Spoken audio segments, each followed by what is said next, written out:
La Bible nous a dit que chaque vieillard avait sa harpe, qui est le symbole de la pureté, qui est le symbole de la sainteté. Dites-moi, tu as besoin que ta prière contre les sorciers de ta famille puisse être exaucée.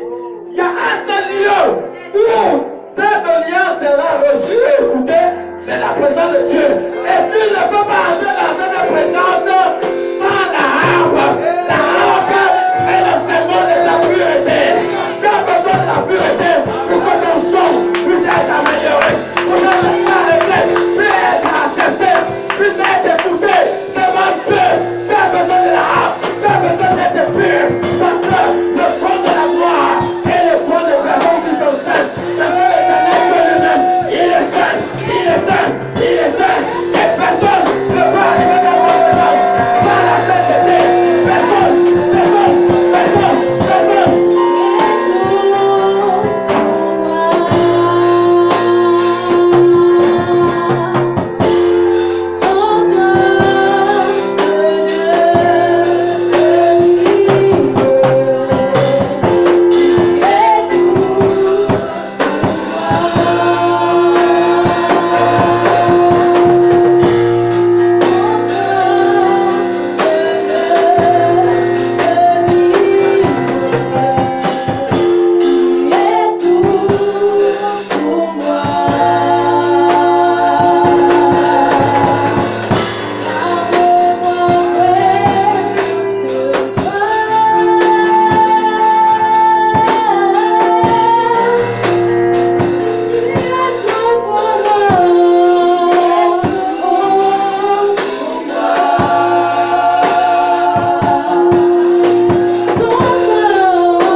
Je dois me faire violence. Pour dire si ça c'est arrivé aux autres, moi je vais me sacrifier pour refléter l'image de Dieu. Je vais me sacrifier pour expérimenter la présence de Dieu. Je vais payer le prix pour manifester la sainteté et la pureté. Je ferai tout pour avoir ma harpe. La harpe, seule te donne accès à la présence de Dieu. Si tu n'as pas de harpe, tu ne peux pas avoir accès à la présence de Dieu. Parce que les Théâtre, chacun avait sa harpe, qui est l'image de la pureté, l'image de la sainteté. On ne se présente pas devant l'éternel Dieu étant impur. On ne se présente pas devant Dieu avec le péché. Ça coûte quoi? Quelle belle histoire que Dieu vous a créée. Voilà pourquoi Dieu ne montre jamais. Même Dieu n'a pas montré à Joseph tous les processus qu'il devait faire pour atteindre la gloire. Dieu ne montre jamais. Le plus souvent, la gloire qui t'attend devant. Joseph avait juste vu que sa gerbe était au-dessus de la gerbe de ses frères. Mais il n'avait jamais su dans ta tête qui serait presque, on peut dire, Pharaon ne faisait rien. C'est Joseph qui gouvernait l'Égypte. Mais il ne pouvait pas imaginer. C'est ça qu'Éphésiens 3 va dire. Celui qui fait par l'esprit qui agit au-dedans de nous, qui peut faire au-delà de tout ce que nous croyons, au-delà de tout ce que nous pensons. Il peut faire au-delà de ce que tu n'as jamais passé dans ta vie. Le Seigneur peut changer ton histoire. Le Seigneur peut changer ta vie. Il est capable. C'est le Dieu capable. Mais tu dois comprendre qu'il est le Dieu saint. Il est le Dieu saint. Il est le Dieu pur. Ne te présente pas devant Dieu sans la harpe. Ne te présente pas devant Dieu sans ta harpe. La harpe est l'image de ta pureté. La harpe est l'image de ta sainteté. Faites attention. On ne se présente pas devant Dieu sans la harpe. Les sorciers de ta famille te font la guerre. C'est dans le trône que Dieu va écouter et qui va déléguer ses anges pour combattre à ta faveur. Et tu as besoin d'entrer dans sa présence. Tu as besoin de la harpe. Tu as besoin de la sainteté. Et tu as besoin de la pureté.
Prends la parole. Hébreux 12, 14.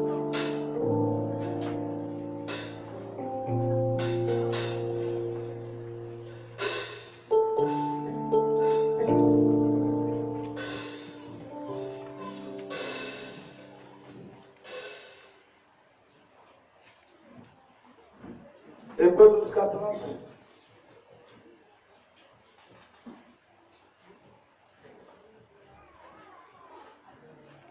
De la parole de Dieu dans le livre d'Hébreux, chapitre 12, au verset 14. Recherchez la paix avec tous. Il dit recherchez la paix avec tous. Et la sanctification, Et la sanctification, sans laquelle personne ne verra le Seigneur. sans laquelle personne ne verra le Seigneur. Ce qui te permet d'avoir accès dans le trône, c'est la harpe, qui est l'image de la sainteté, sans laquelle tu ne peux pas voir Dieu. Et tu as besoin de voir Dieu pour exprimer à Dieu tes requêtes de prière. Tu as besoin de Dieu. Tu as besoin de Dieu. Craignons l'Éternel Dieu.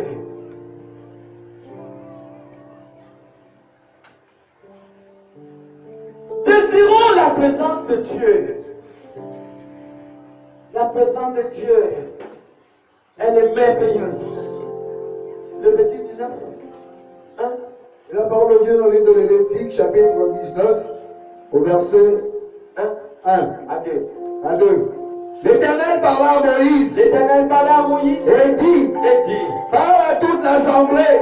Parle à toute l'assemblée. Les enfants d'Israël. Les enfants d'Israël. Et tu leur diras. Tu leur diras. Soyez saints. Soyez saints. Car je suis saint. Car je suis saint. Moi l'Éternel. Moi l'Éternel. Votre Dieu. Votre Dieu.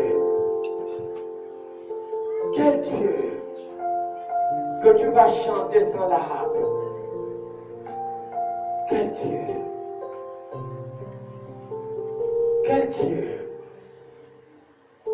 La sainteté est la porte qui te donne accès à la présence de Dieu. La sainteté te donne est la base de la puissance de la louange.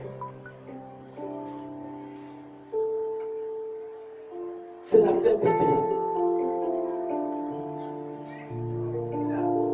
Et tu as besoin de développer la sainteté pour expérimenter la puissance et la présence de Dieu.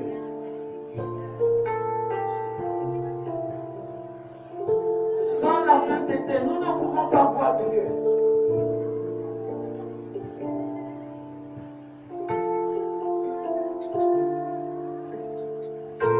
À travers la sainteté, nous pouvons louer Dieu.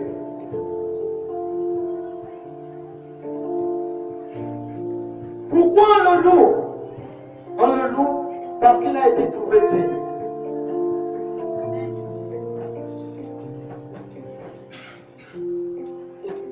On le loue parce qu'il a été trouvé digne.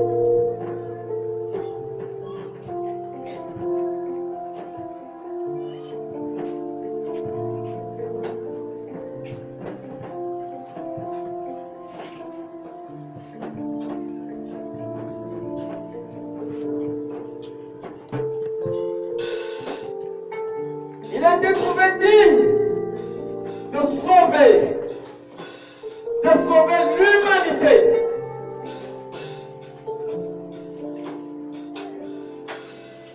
Il a été trouvé digne de sauver l'humanité à travers la puissance de son sang. C'est à travers son sang que l'humanité a été sauvée. Alors on peut le louer. Tous les adorateurs, tous les vrais adorateurs seront toujours élevés à la plus haute dimension, au plus haut niveau. Les vrais adorateurs seront toujours élevés. Dieu les élève toujours. Dieu les élève toujours. Les vrais adorateurs, ceux qui se présentent devant Dieu avec chacun sa harpe. Oh, quel bonheur de se présenter devant Dieu avec sa harpe. Oh, quand tu te présentes devant Dieu avec ta harpe, alors tu es digne de la présence de Dieu. Alors donne-moi, je peux monter. Alors tes requêtes peuvent être exaucées parce que tu mérites d'être dans sa présence. Parce que tu mérites.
La pureté est l'instrument qui va vous élever demain.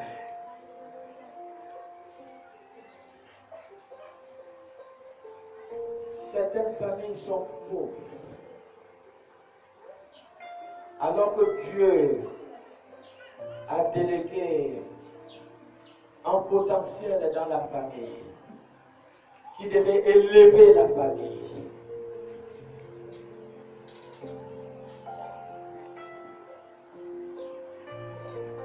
Et ces filles ont étouffé le don de Dieu à travers le péché. Beaucoup ont étouffé le don de Dieu à travers le péché. Quelle chance tu veux être si tu n'es pas pur? Tu fais souffrir ta famille, cadeau. Tu es même la cause de la souffrance de ta famille. Parce que Dieu a mis des milliards dedans de toi. Mais tu as pleuré ces milliards à cause du péché. Tu as pleuré cet argent à cause du péché. Je pouvais donner ce témoignage d'une jeune fille ivoirienne. J'avais suivi ça à une chaîne de télévision, la chaîne ivoirienne.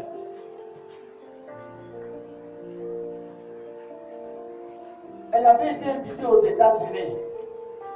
Elle est partie chanter dans une grande église aux États-Unis. Elle a pris l'avion. Une jeune fille, je crois, n'a même pas 25 ans. Et quand elle a fini de chanter dans une première église, d'autres églises aux États-Unis l'ont sollicitée. Elle est partie chanter là-bas. Elle a fini sa tournée aux États-Unis, elle est revenue, elle est passée par elle est passée par la télévision. Et c'est elle qui donnait ce témoignage. Une jeune fille. Beaucoup ont rendu la famille misérable. Pourquoi? Parce qu'ils ont étouffé ce qui devait élever la famille. Qu'est-ce que le péché donne? Vous connaissez ce que c'est le potentiel, le don? Mais c'est le don qui élève. Tous ceux qui sont élevés aujourd'hui sur le don, ils ont développé le potentiel de Dieu dedans d'eux.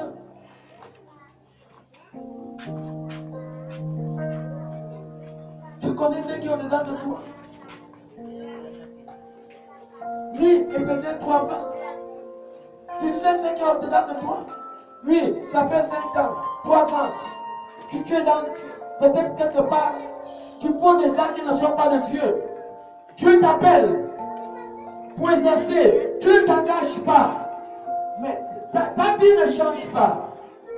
Mais ceux qui se sont engagés, ils commencent à voir certaines faveurs de Dieu dans leur vie. Ils commencent à voir un petit nuage de Dieu dans leur vie. Pourquoi? Parce qu'ils se sont engagés.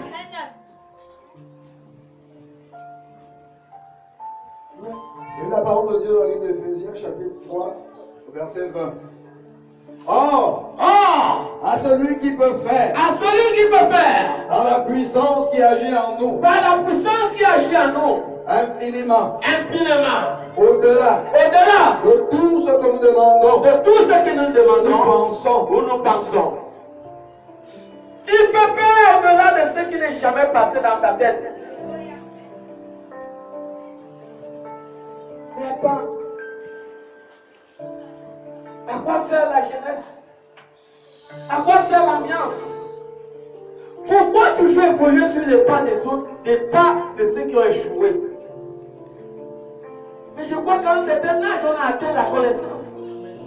Pour pouvoir s'inspirer des exemples de certains qui ont évolué dans la vie et qui ne sont devenus rien. Pourquoi toujours évoluer dans les pas de ceux qui ont échoué? Si nous pouvons marquer la différence avec Dieu, pourquoi nous nous faisons du mal?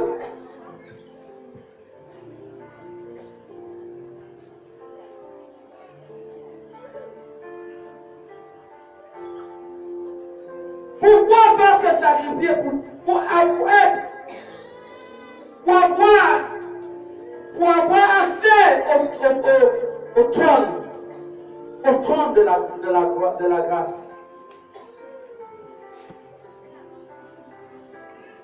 Éphésiens 4, Hébreux 4, 16.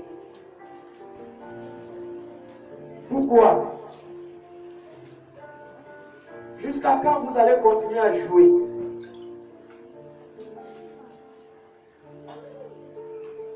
Et la parole de Dieu dans le livre d'Hébreux, chapitre 4, verset 16. Approchons-nous donc avec assurance du trône de la grâce, afin d'obtenir miséricorde et de trouver grâce pour être secourus dans nos besoins. Tu as besoin de la présence de Dieu pour être secouru. Mais tu ne peux pas entrer dans la présence de Dieu. C'est un bureau spécial. Ce qui te permet d'entrer dans ce bureau, tu as besoin de ton laisser-passer. Le laisser-passer, c'est ce que les Bécats vieillards avaient. Les Bécats vieillards, ils avaient quoi? Ils avaient chacun sa harpe. La harpe, c'est quoi? C'est la sainteté et la pureté qui te donne accès auprès de la présence de Dieu pour être secouru. Tu as besoin d'être secouru, tu es là. Quand tu regardes ta situation, tu sais que tu as besoin de secours. Et la Bible dit quoi dans Psaume 121? La Bible dit que le secours nous vient de l'Éternel. Le secours ne vient pas des hommes. Le secours vient de l'Éternel. Et tu as besoin de la présence de Dieu pour être secouru. Et dans cette présence, tu as besoin d'avoir ta harpe. Parce qu'on ne se présente pas devant Dieu sans la harpe.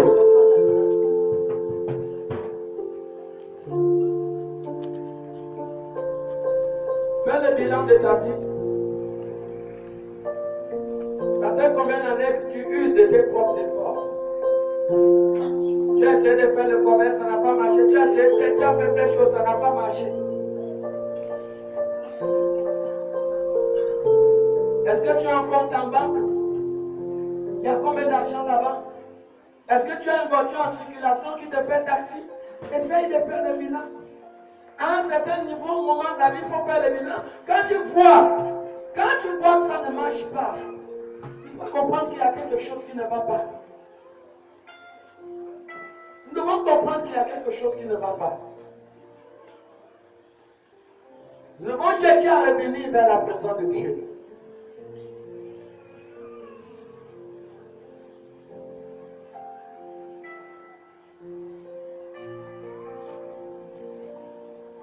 On peut s'amuser une fois.